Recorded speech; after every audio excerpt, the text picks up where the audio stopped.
It's Patrick Hutzel from IntensiveCareHotline.com, where we instantly improve the lives for families of critically ill patients in intensive care so that you can make informed decisions, have peace of mind, real power, real control, and so that you can influence decision making fast, even if you're not a doctor or a nurse in intensive care. This is another episode of Your Questions Answered. And in last week's episode, I answered another question from one of my clients. And the question last week was part 10 of My sister is in ICU on a balloon pump and ventilated after cardiac surgery. The ICU doctors want to stop treatment against our wishes and let her die. What should we do? You can check out last week's episode by clicking on the link below this video. In this week's episode of Your Questions Answered, I want to answer the next question from one of my clients, Emma, which are excerpts from one-on-one phone and email counseling, consulting and advocacy sessions with me. And the question this week is part 11 of My sister is in ICU on a balloon pump and ventilated after cardiac surgery. The ICU doctors want to stop treatment against our wishes and let her die. What should we do? You can also watch or read part 1 to part 10 by clicking on the relevant links below this video.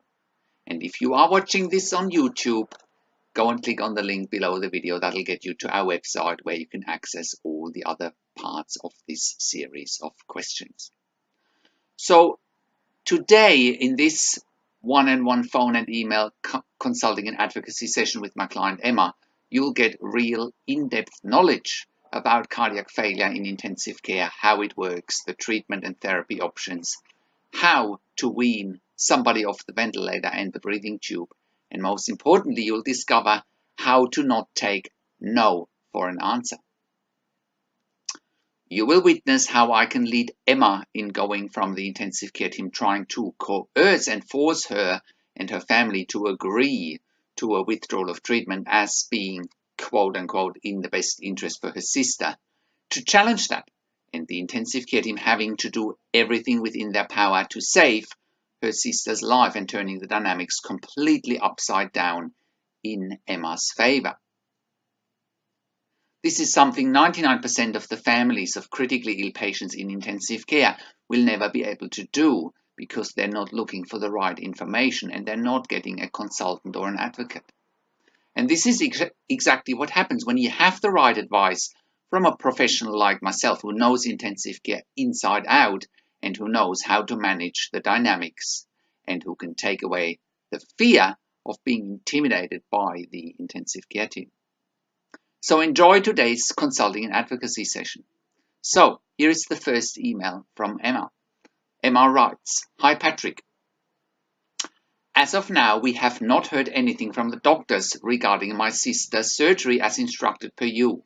I spoke to the nurses and the doctor concerning my sister's white cell count, in which they say it's ranging from 11 to 14. I was told that they will be changing out her dialysis line on today. The nurse says that they have decreased her dobutamine to 4 and the norepinephrine is at 6. The nurse also says that her arterial line blood pressure is 92/34 and the map of a soft 57/60, and that her cuff pressure is 96/52 with a map of 69, and that she's on oxygen at 6 liters nasal cannula through the night. The nurse also says that the cuff pressure is more accurate because of some waveform. The nurses keep telling us that the doctors are meeting to discuss concerning my sister's needed life-saving surgery.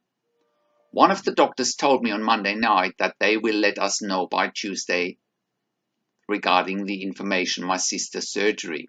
It is now Thursday and thus far we have heard nothing from the doctor in regards to performing my sister's surgery. It seems they just have us in limbo. Please help me understand. Also, please can we communicate via email for now? I have returned to work. My brother-in-law is at the hospital with my sister at this time. I'm checking on her via phone with both my brother-in-law and the nurses and going to her bedside when I leave work. I'm so exhausted and I have let a lot of stuff in my personal life fall to the wayside. Many thanks from Emma. Here is my response. Hi Emma. Your sister's vital signs are pretty good, and considering that they're able to wean off the dobutamine, it means her heart is getting stronger. I'm not surprised by that the norepinephrine is not off yet. As long as they will aggressively removing fluids from the dialysis, she will most likely need the norepinephrine. Have they done another ultrasound or echo of the heart? The white cell count is okay-ish, but I'm glad to hear that they're changing her dialysis line. They should be doing the same for the central line and arterial line to minimize the risk for infection. The lines should be changed every 7 days at a bare minimum. Reading the blood pressure via the normal blood pressure cuff makes sense and is usually more accurate than reading it from the arterial line. Your sister's blood pressure is okay-ish, not overly high with all the dobutamine and norepinephrine, but it's okay. But keep in mind it's on inotropes and life support. As it relates to the surgery, they are probably waiting to see if your sister can stay off the ventilator and if they can wean her off the norepinephrine and the dobutamine. She also needs to get stronger if she was to have surgery. I fully understand how exhausted you must be, and you need to keep looking after yourself first and foremost, as you are very important and the most important person in all of this. I can also see why they're not committing to surgery yet, even though your sister has come a long way in the last few days. Moving forward, I would suggest the following. Number 1, they need to do an ultrasound or echo of the heart. Number 2, now is the time to talk to the surgeon and the ICU doctors to work out what their plans are.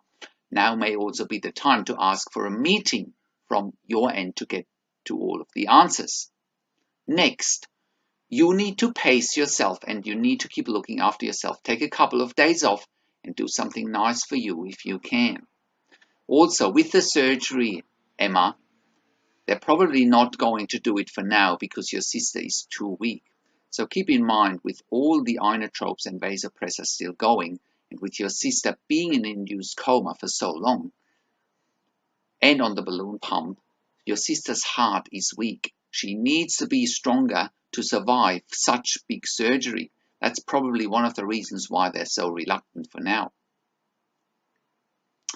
So contact me anytime. If you call me, you'll probably get a much quicker response. So in the meantime, I've spoken to Emma on the phone, and here I just read out a quick summary that I wrote to Emma after the phone call. So I say, hi Emma, just a quick summary here from our phone call. Number 1, try and engage the doctors and get answers regarding the surgery. Next, keep asking for physical therapy and getting her stronger. She needs to get moving, including getting out of bed as soon as possible. If they can wean the dobutamine whilst increasing or at least maintain her ejection fraction, that would be great. In order to do that, they need to assess with another echo or ultrasound. Next, ask regarding fluid restriction. If your sister is on a fluid restriction and they keep removing fluids via the dialysis machine, she will have a hard time coming off the norepinephrine. Next, nutrition. Get them to give her food and drinks if she can tolerate it. The more normality, the better. If your sister has pressure sores, the sooner she can get off the norepinephrine, the better. Norepinephrine is a vasoconstrictor. It constricts the peripheries of the skin, and therefore patients are at high risk of pressure sores. Next, you really need to keep looking after yourself, Emma. You are the most important person in all of this. And also, give yourself a pat on your back for working through probably one of the most difficult challenges in your entire lifetime and helping your family. And next, keep staying positive. I know it's easier said than done, but staying positive is half of the battle. Talk soon. And if you have watched this far, you might be interested in getting one-on-one email or phone consulting and advocacy with me? And if you are, just have a look at our consulting section on the top of the website, click on it and select from the options that work best for you.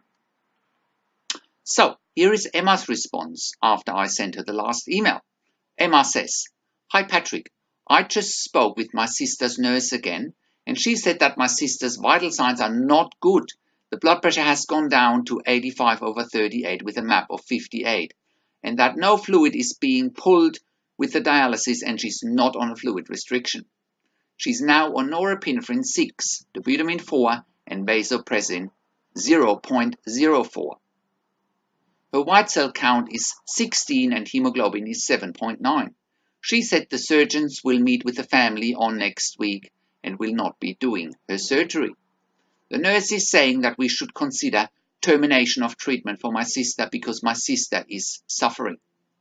I explained to her that my sister told our family that she would fight until her last breath and that she wants to continue to fight. The nurse said that the doctors are not addressing her increased white cell count for now because she has no fever. She also said that physical therapy only did wound care on my sister. She has wounds to her sacrum, hip and lower legs. Please advise," from Emma. So here is my response. "Hi Emma, that's not so good news. At the same time, it's a setback. It's often 2 steps forward and 1 step back in intensive care. My first question to you is, do you think your sister is suffering? But even if you think she's suffering, as long as she's talking, the best way forward is to ask her opinion and ask her what she wants. We all know that being so sick in intensive care is not very nice, but it's a means to an end and she wants to fight. Also, they need to put things in perspective and acknowledge that she has gone a long way in the last 10 to 14 days. It sounds to me like the doctors are trying to avoid you looking in the eye, and I do believe that you need to ask for a meeting as soon as possible. It is once again highly inappropriate talking about withdrawal of treatment because your sister is suffering supposedly. It's not for anyone to judge, but your sister and her immediate family what is acceptable for future quality of life. It's probably their default response, especially if she's not improving in a time frame that's convenient for the intensive care team, because they need the beds, staff, and other resources, including money. It's also very hypocritical to let the nurse deliver you the news about potentially not doing the surgery. You need to get it from the horse's mouth, so to speak, and not second-hand. That's why talking to the doctors rather sooner than later will be very, very important. Clinically speaking, the increase in norepinephrine and the reintroduction of the vasopressin might suggest a few things. Number 1, she continues to be dry and they have been aggressively removing fluids in recent days, which is lowering the blood pressure. Number 2, a low hemoglobin doesn't help at all and usually is increasing the demand for vasopressin and norepinephrine. Usually the threshold to transfuse a unit of blood is around 70 and lower, but it would help with decreasing the norepinephrine and the vasopressin if they are not too aggressively removing fluids. As you can see, the body is a delicate system, and especially in the critically ill, you have to weigh up every decision in how it impacts on all the other organs. A unit of blood would be good nevertheless, as long as it doesn't put too much strains on the heart. Number 3, the heart is weakening yet again, and therefore they had to reintroduce the vasopressin and the norepinephrine. Therefore, number 4, they need to do another echo or ultrasound of the heart to find out what's happening with the heart. I'm still very adamant that physical therapy needs to be commenced as soon as possible, and they need to work on building up her strength. They also need to find out why her white cell count has increased even in the absence of a fever. Furthermore, as far as your sister's pressure sores are concerned, I hate to say it, but it sounds like they have not been doing adequate pressure area care, and it's a sign of poor nursing care.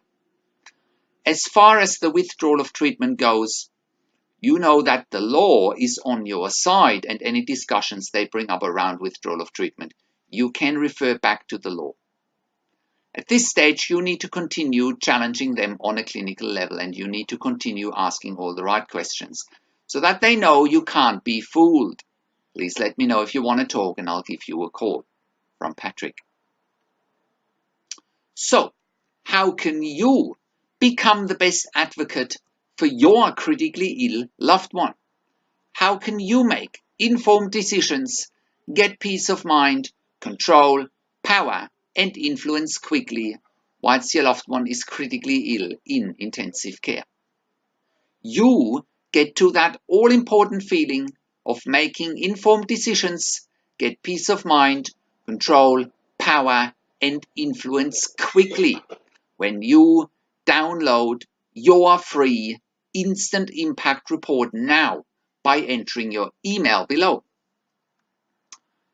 In your free instant impact report, you learn quickly how to make informed decisions, get peace of mind, real power, and real control, and how you can influence decision making fast whilst your loved one is critically ill in intensive care. Your free instant impact report gives you in-depth insight that you must know whilst your loved one is critically ill or is even dying in intensive care. Sign up and download your free instant impact report now by entering your email below.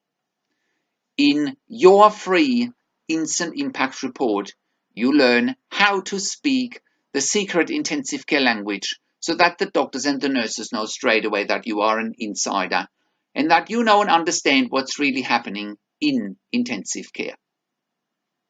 In your free report, you will also discover how to ask the doctors and the nurses the right questions. Discover the many competing interests in intensive care and how your critically ill loved one's treatment may depend on those competing interests. How to eliminate fear, frustration, stress, struggle, and vulnerability even if your loved one is dying. You get 5 mind-blowing tips and strategies helping you to get on the right path to making informed decisions, get peace of mind, control, power, and influence in your situation. You will get real-world examples that you can easily adapt to your and your critically ill loved one's situation. How to stop being intimidated by the intensive care team and how you will be seen as equals. You will get crucial behind-the-scenes insight so that you know and understand what's really happening in intensive care and how you need to manage doctors and nurses in intensive care, and it's not what you think. Thank you for tuning into this week's Your Questions Answered episode, and I will see you again next week in another update. Make sure you will also check out our blog section for more tips and strategies, or simply send me an email to support@intensivecarehotline.com with your questions. Or you can call me, find international phone numbers on the top of the website. Also, have a look at our ebook section, and you can also get one-on-one consulting, counseling, and advocacy with me via Skype, over the phone, and via email by clicking on the consulting tabs on the top of the website. This is Patrick Hutzel from intensivecarehotline.com, and I'll see you again next week in another update.